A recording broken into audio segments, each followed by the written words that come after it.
By now, many of you have probably seen the reports of the million or so background checks that were not completed in time of the 3-day window by the NICS background check system with the FBI over the course of 2020 and 2021. 1,002,274 background checks were not completed or took longer than the 3 business days in 2020 and 2021.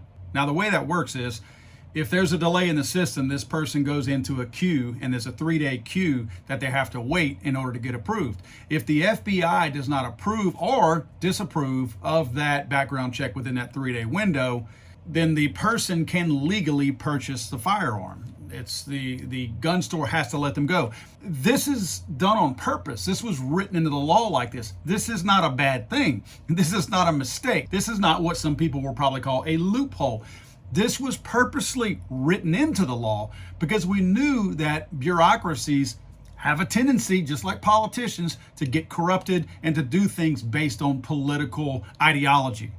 And folks knew that there would be honest, law-abiding Americans who should be able to purchase and receive their firearms, who would be delayed indefinitely if there wasn't some kind of a limit on the time frame that the FBI had to complete these background checks. Now, once these go into that 3-day queue, and let's say it goes past the 3-day queue and they haven't had a chance to either approve or deny that background check, what happens is the gun, although it's released, the FBI can still continue to investigate that background check for a total of 85 more days. In other words, they have an 88-day window where they can go back and look at that. So what that means is if you were able to receive your firearm because it went past that 3-day window once you were delayed, all during that 85-day period of time, if the FBI does determine that you in fact should not have received that firearm, they can actually go back and get that from you. And they actually had to do that in many cases. The FBI actually did complete about 25% of these delayed background checks,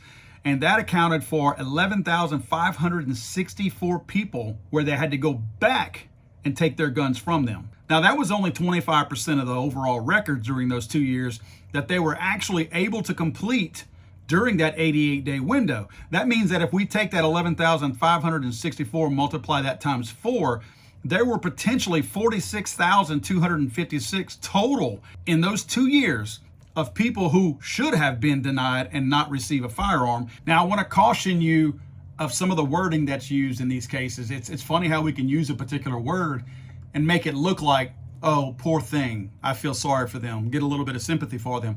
Don't fall for that. It says right here that the FBI never completed 734,604 checks from January 2020 through November 2021, the most recent data available, because they took longer than 88 days. It didn't take them 88 days and then the sun set on them. That means they never got around to them.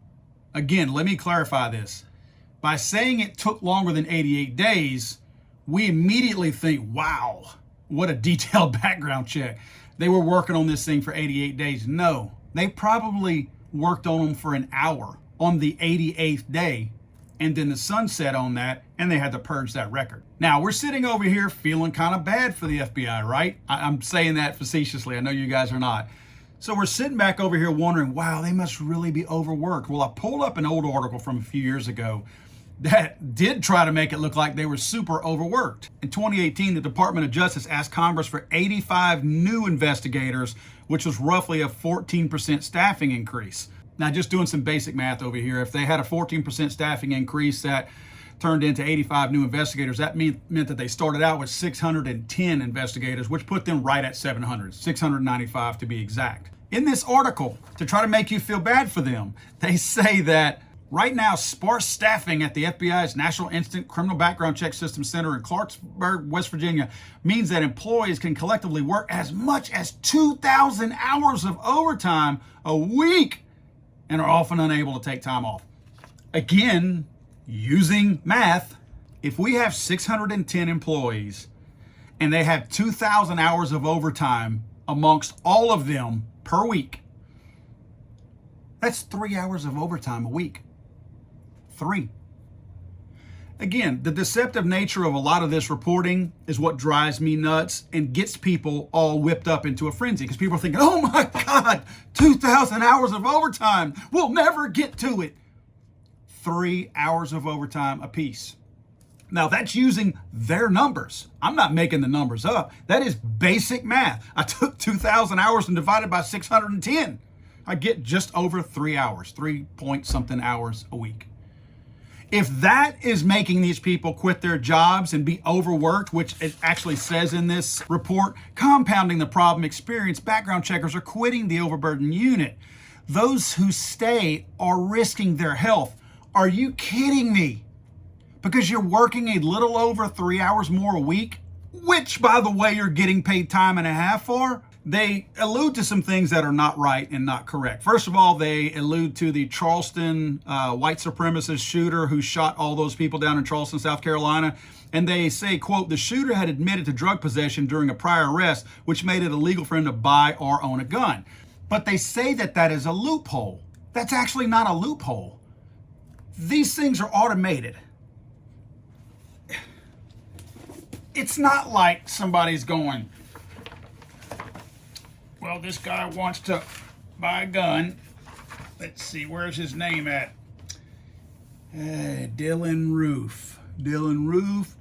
His arrest records are on page 269.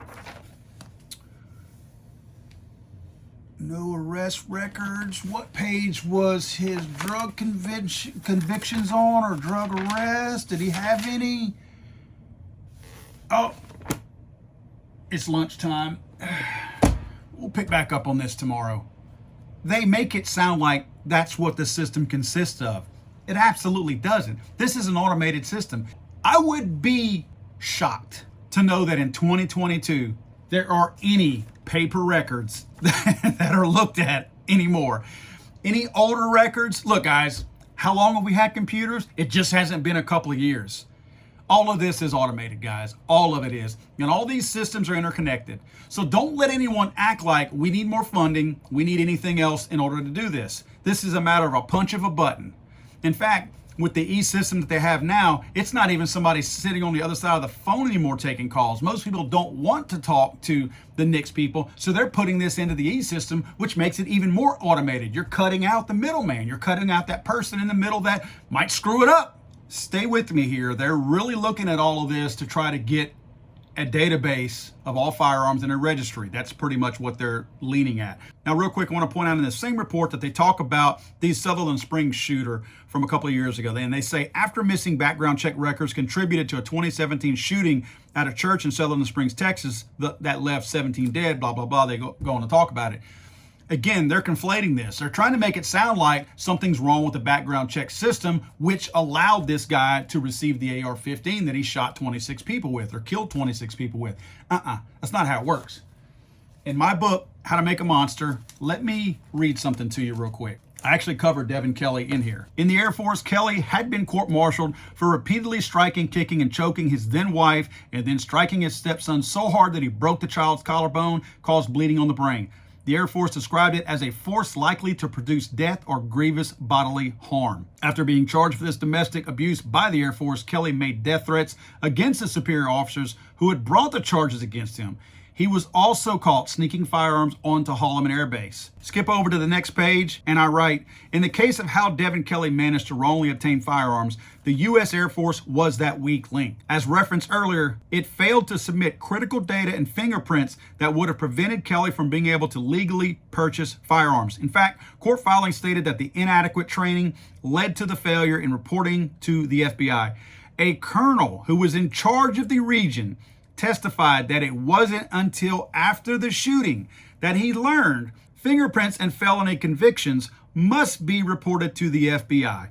So they're trying to use that case as one like the system itself failed, the current system that we use to perform background checks. The data was never in the system because this idiot who was in charge of training didn't know that he was supposed to include that in a database for the FBI. The government is the only job that I know of, any kind of a government job, is the only job I know of that you can fail upwards. You continue to screw up, continue, don't do your job, mess it up, people get killed, and nothing happens. Because what you do is you say, my bad, and then you ask for more money to say, I need to do my job better because I needed money to do it and you didn't give it to me. So they give them more money. So they're rewarded with more money to fail more after that. Guys, when you are in charge of a process and you purposely let that process fail so that you can ask for more, when you let the wheels fall off, you loosen the lug nuts so that the wheels fall off and the car drives off into the ditch. That's cognitive negligence. You knew or even encouraged failure of that process. I'm going to say this, and I'm going to say this loud and clear. I truly believe what we're witnessing with these types of reports and what's going on with the NICS system and the FBI, that this is a purposeful plot to try to justify in Congress's mind, in the White House's mind, the ATF's mind, and all these people, that they need to have a permanent registry that's never purged, that they can always tap into. This is their reasoning behind that. That's why we're seeing this right now. These people are telling on themselves, and they would never do that unless they had something to gain.